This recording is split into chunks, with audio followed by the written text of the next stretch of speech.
busy right now. I'll check. Oh yeah, so I was gonna add it. Yeah, so I'll work at it. But it's like I was trying to remember if that number is what's the period of time. This looks good.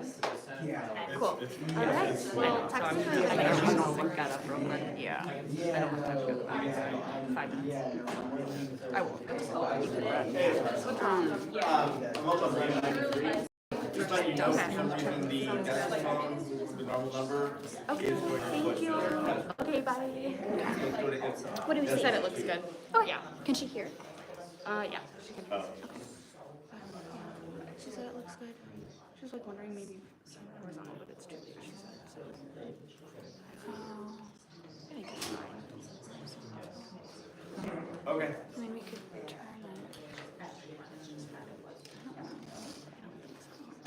Should I go out a little bit? No, I totally understand. You might want to send out an email on that though. Talk at the meeting. Just ask her. All right, thanks. Bye. I just realized that.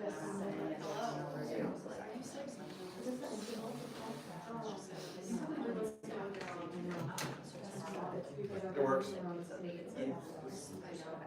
Thank you.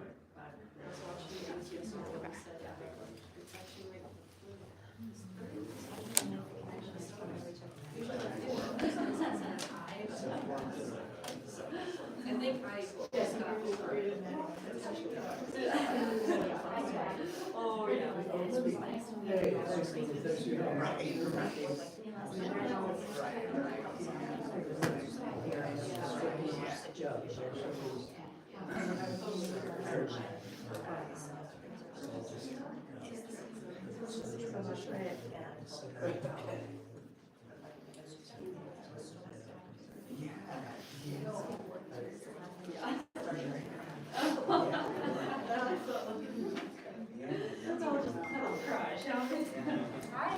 yeah, thank you for doing the Lord's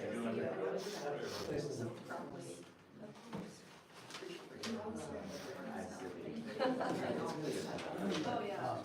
Kind of like, I mean, as you never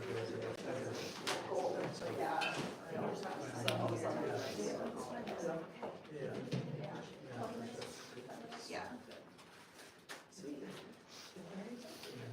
But people like,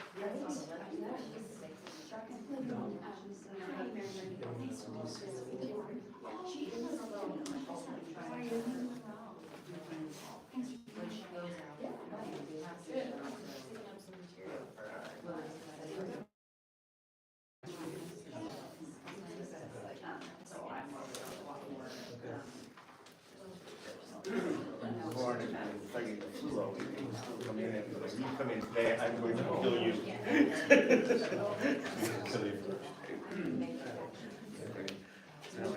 If I get it, I'm gonna be upset, because my wife is, that's gonna be a problem.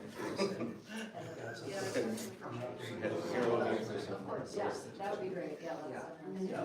We both got RSV last January. She was in the hospital. That's why I'm like, dude.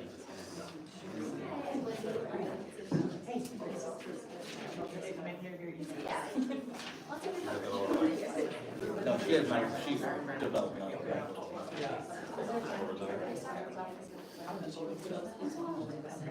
So yeah. She gets it. No, she doesn't. She's on disability, so she doesn't really leave the house. I mean, she does, but not. So. Yeah, when he kept coming in, dude, because I couldn't tell. I've only Yeah. from No, I know. Hey, cool. Hi, you're on the agenda to speak. Thanks.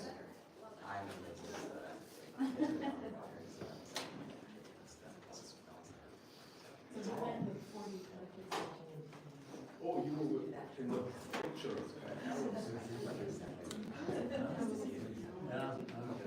Nice to meet you. Great, thanks.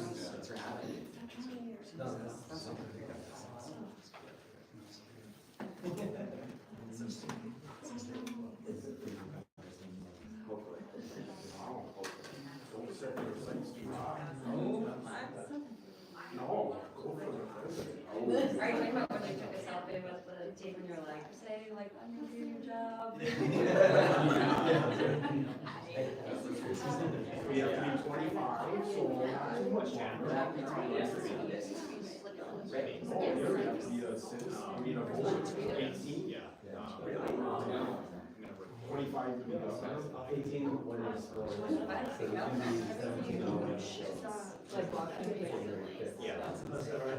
Oh, it's just got a video on the screen.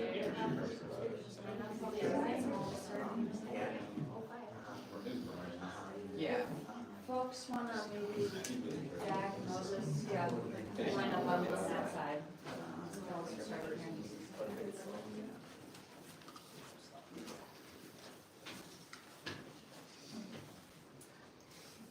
All right, sound working okay for anyone? Need any sound check? Good? Great. Well, hi, everybody. Thank you so much for being here today. My name is Ingrid Lyons, and I'm the Executive Director of Save the Boundary Waters, which is a coalition of over 400 businesses and organizations, all advocating for the permanent protection of the Boundary Waters Canoe Area Wilderness and its watershed from copper mining.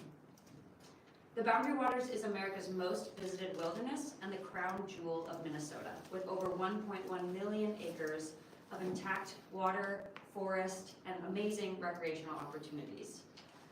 Over 165,000 people visit this wilderness every single year, and it's not just popular on the national level. In Minnesota, 70% of Minnesotans want to see the wilderness permanently protected from sulfide or copper mining. People visit and love this area and go to enjoy the clean water, the dark skies, the vibrant wilderness edge communities like Ely and Grand Marais, and to experience the incredible recreational opportunities. Minnesota's outdoor industry economy contributes $13.5 billion to the state's economy, and businesses rely on a healthy Boundary Waters and a broader, healthy America's canoe country. Proposed copper mining immediately upstream of the Boundary Waters threatens all of this special place, and its watershed, which is also the watershed of Voyageurs National Park, Quetico Provincial Park, and, like I said, the Boundary Waters Canoe Area Wilderness. We're here today to discuss the newly introduced legislation at the state level that will advance critical permanent protections for the Boundary Waters and its watershed from copper mining. The House bill hasn't yet received a number, but this bill in Senate File 875 would safeguard the watershed of the Boundary Waters by prohibiting copper mining operations on state lands within the watershed. The state of Minnesota has an extremely important role to play in protecting our state and region's crown jewel, as the wilderness faces unprecedented attacks at the federal level. Right now is the time for state leadership on this issue. Fortunately, we are here today with two of such leaders, bill author Senator Steve Cwodzinski and Representative Alex Falconer, who will share more on their new legislation. We are also very fortunate to be joined by Jack Lee, Executive Director of Voyageur Outward Bound School, and Moses Bua of Kids for the Boundary Waters. We are extremely grateful for the leadership and participation of everyone we have with us today in the movement to protect the Boundary Waters, as well as those who have also signed on to the bill to date. With that, I'm going to hand it over to Representative Falconer, who will get us started.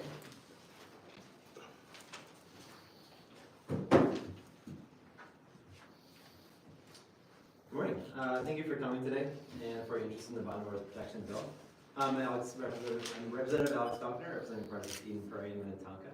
I spent a lifetime enjoying our state's public lands, from Frontenac State Park near Redring, where I grew up, to my favorite place on earth, the Boundary Waters.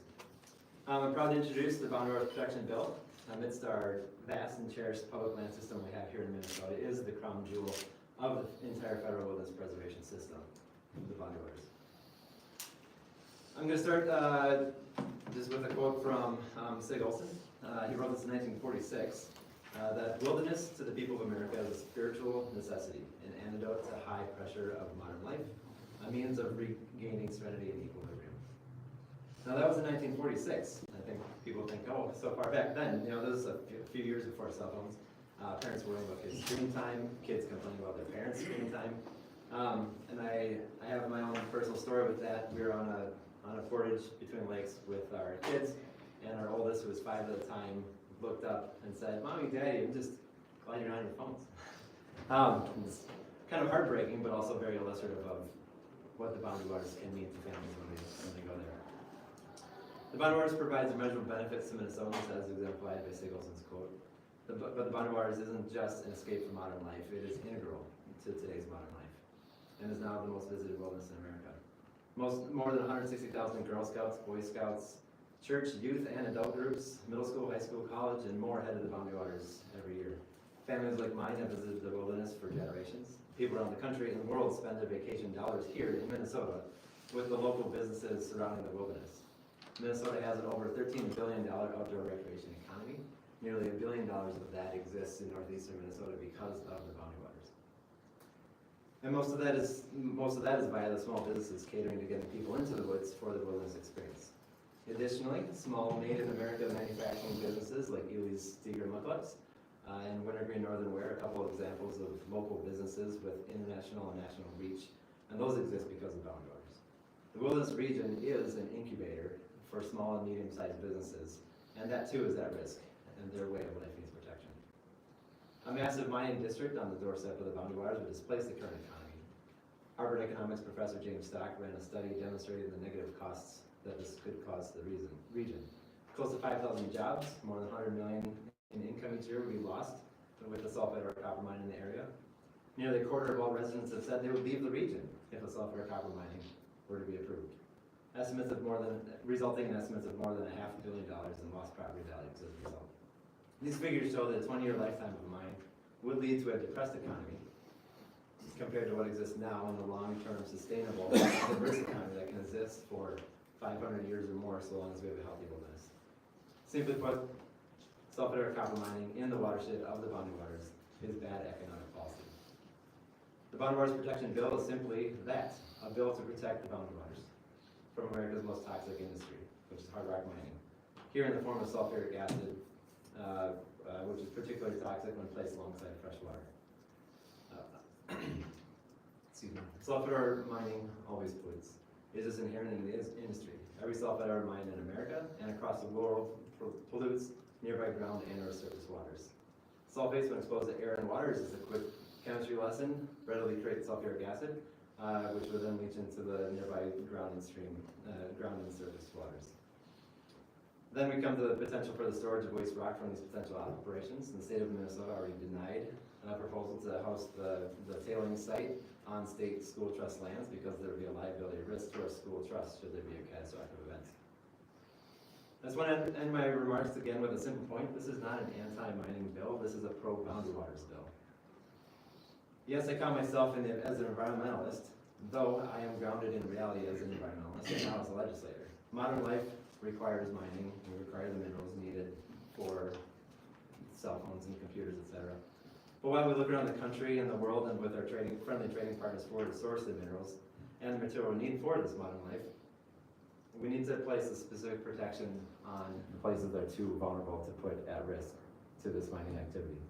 A foreign mining company with plans to ship the ore to China for processing and take the profits back home to Chile has no vested interest in protecting our wilderness. The people of Minnesota, through consistent polling, have spoken. The boundary waters is more valuable than any amount of copper the watershed of the boundary waters could possibly produce. With that, I'll turn it over to our state senator, Steve Cwodzinski. Can you tell our age difference?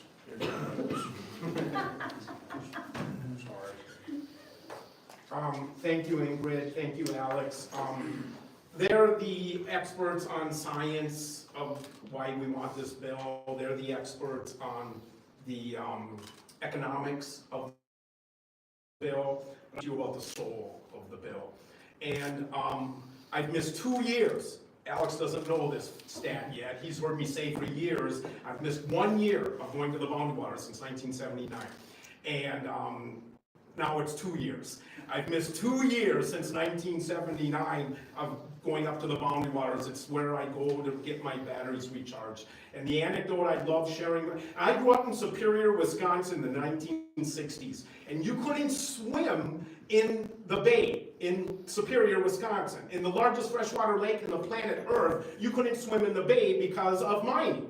And now, because of years of effort by people like you folks, you can swim in the bay in Lake Superior. Well, anyways, back to my story. And so I took my girlfriend up to the boundary Waters in 83, 84, because I kept telling her about this great place called the Boundary Waters, and you got to get up there someday.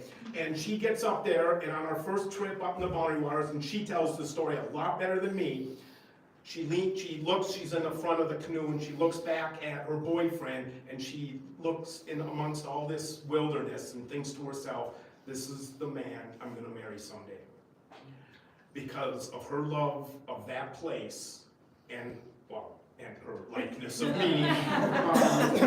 And I just want to also say, reading all this stuff about the current administration in DC, his attempt at banning pennies might be okay with us, because maybe we won't need the copper and zinc in the metals in the Boundary Waters. But anyways, I just want to say I support the Boundary Waters. I love the Boundary Waters. What's at stake is our beloved national treasure, the canoe capital of the world, the Yellowstone of the East, the crown jewel of our wilderness system. The Boundary Waters is already a gold mine, but we don't need to mine it for its minerals. We need to mine it for its soul and what it has to teach us and offer us, because it is part of Minnesota's soul. And my constituents and the majority of Minnesotans want the preservation. They want clean water. They want the Boundary Waters preserved. The majority of Americans favor bills like this. About 25 years ago, outside the Battle of Bull Run, Manassas, Walt Disney Company wanted to build a theme park outside of the national battlefield site of Bull Run and Manassas.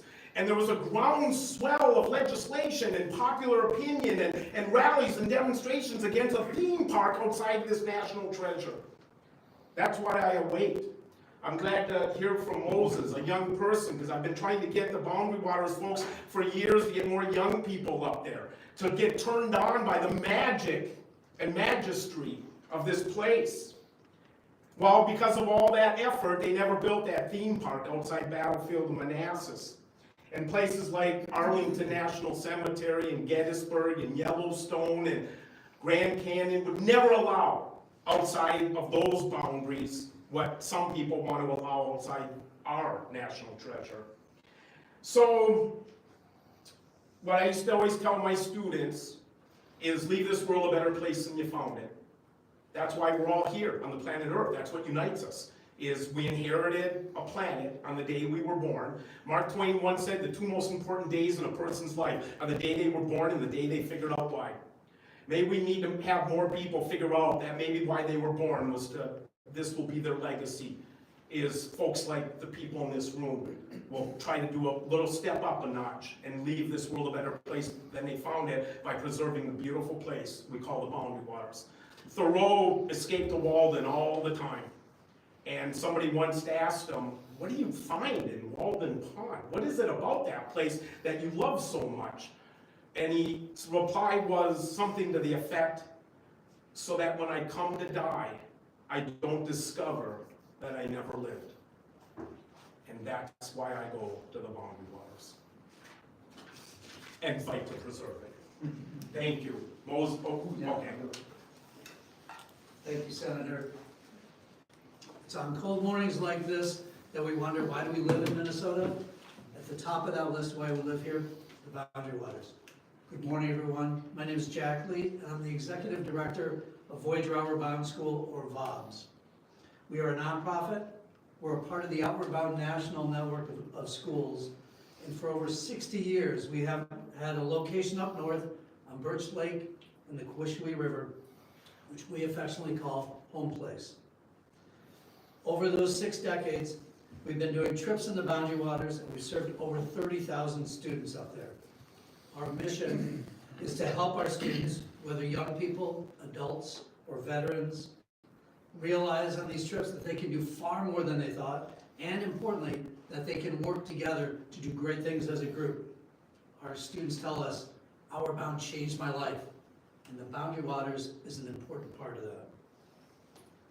Our hope is that our students can bring their newfound skills and knowledge back to improve their communities, to be active citizens, to be leaders of character, and to work together to solve problems.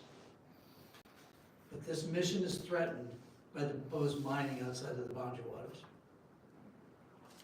Now, VOBS is an important part of the community and the economy in Ely and in northern Minnesota.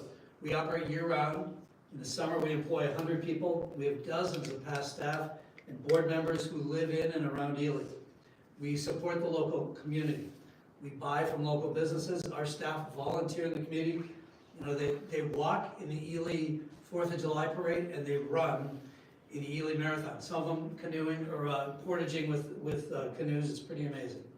Now, every year, in addition to serving our mission, we introduce the boundary waters in northern Minnesota to people from all 50 states and all over the world. In the boundary waters, we hike, we portage, we climb, we kayak, we dog sled, we ski, but more than anything else, we canoe, we paddle. This is a pristine and untouched wilderness. And so a group of our students can be there and spend a week or more in the boundary waters, surrounded by peaceful and unpredictable nature. They won't have their cell phones. They won't see many people. They won't see any cars or trucks, planes or motorboats. And so that allows that group to come together and really work together and find that they can overcome challenges together. At Outward Bound, we are a school. And we're so fortunate to have a classroom as beautiful and pristine as the boundary waters. I'll close with one of our veterans who wrote, "In this outdoor setting, which really serves to allow one to detach from daily distractions, I am very appreciative of this opportunity to reflect on my overseas military experience and to find positive and constructive tools moving forward." Boundary Waters is a special place, but pollution from mining in that area would threaten our ability to serve that mission. And so today we are grateful for the representatives and the senators and the people here to provide permanent protection for the boundary waters. Thank you. I'll turn to Moses. Hello, my name is Moses Bua. I'm with Kids for the Boundary Waters, and for the past 17 years of my life, I have been a super fan of stories and the story times that my father would give me. Their images, their emotions, and the way they would shape how I see the world. I grew up captivated by my father's tales, of especially Hawaii, where the vibrant coral reefs painted the ocean floor, and of also Kenya, where he was able to gaze upon the rare species of its vast